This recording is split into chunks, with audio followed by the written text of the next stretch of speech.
Cooking is often thought of primarily as a way to improve taste, texture, and food safety, but it also plays a meaningful role in shaping pesticide exposure.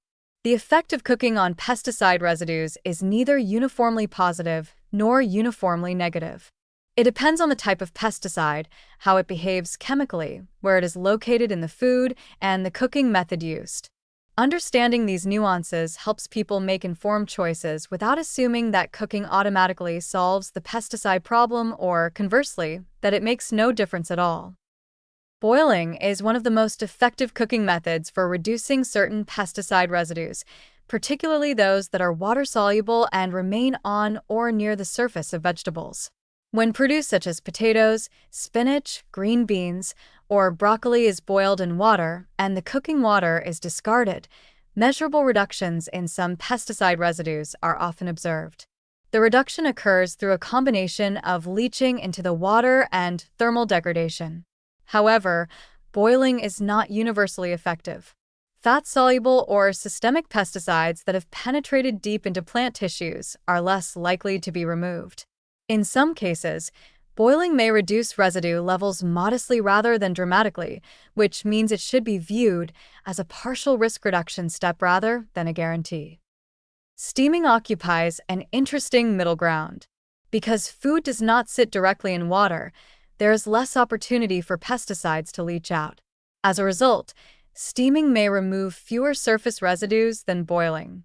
On the other hand, steaming exposes produce to heat, which can degrade certain pesticides, especially those that are less heat-stable.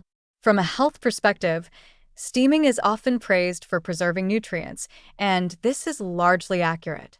Vitamins and antioxidants tend to be better retained compared to boiling.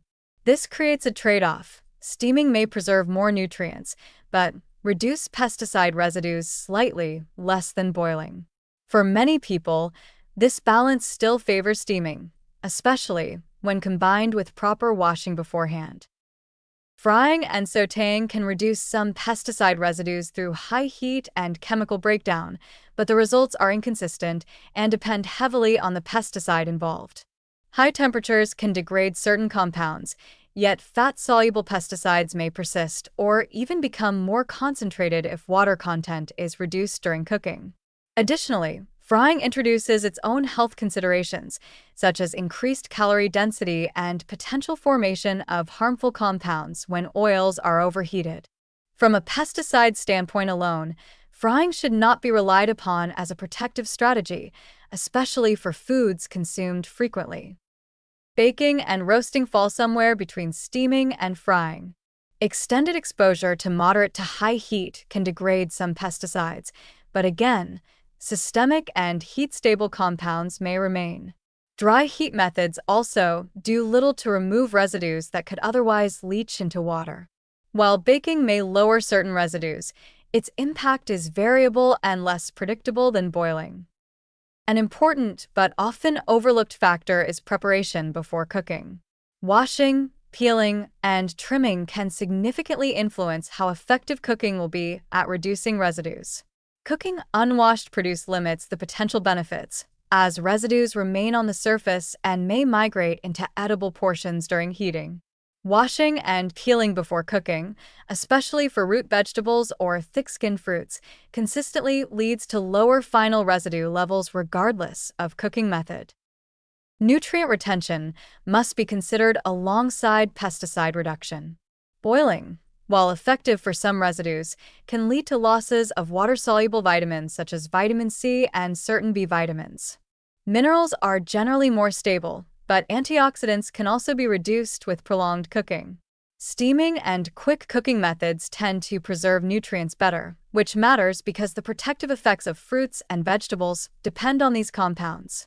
A method that slightly reduces pesticide exposure but significantly reduces nutritional value may not offer a net health benefit. Another important limitation is that cooking does not address cumulative exposure.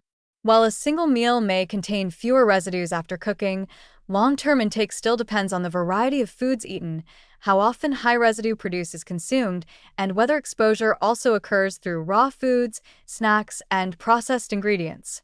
Cooking is a useful tool, but it operates within a much larger exposure landscape. The most realistic and protective approach is to see cooking as one layer of defense rather than a standalone solution. Washing produce thoroughly before cooking, choosing appropriate cooking methods for different foods, and maintaining a varied diet all work together to reduce pesticide intake. For example, boiling leafy greens occasionally, steaming most vegetables, and eating a mix of raw and cooked produce spreads both pesticide exposure and nutrient intake across different pathways. In practical terms, cooking can reduce pesticide residues to a meaningful degree, especially for certain vegetables and certain chemicals, but it does not eliminate them entirely, nor does it need to. When cooking is combined with proper washing, thoughtful preparation, and a diet rich in variety, the overall risk is lowered while the nutritional benefits of fruits and vegetables are preserved.